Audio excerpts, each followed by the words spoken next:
এটা সিকিমের পুরানো রাজবাড়ি ছিল অনেক দিন আগে। কত সাল?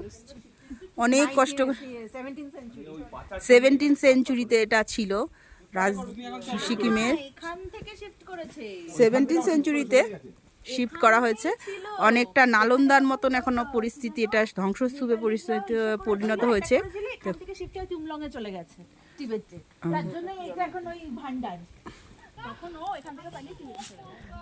17 সেঞ্চুরিতে এটা নেপালিরা যখন অ্যাটাক করেছিল এখানে, তখন এরা এখান থেকে পালিয়ে গেছিল, তিব্বতে পালিয়ে গিয়েছিল। এখন এটা ধ্বংসস্তূপে পরিণত হয়েছে। এখানে উঠে আসতে আমাদের সকলেরই খুবই কষ্ট হয়েছে, অনেকটাই উঁচুতে।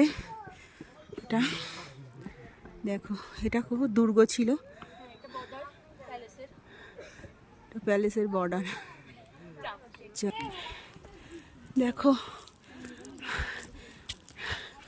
আরও এতটা সিঁড়ি ভাঙতে হবে এখান থেকে, এতটা সিঁড়ি ভেঙে উপরে আসলাম, হাঁপিয়ে গেছি। ওই উপরে উঠতে হবে এখনো।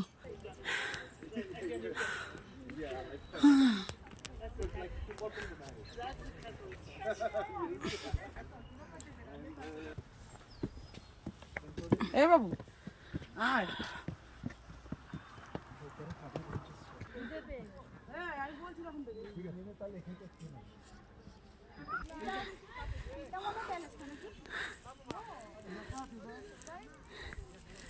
দেখো,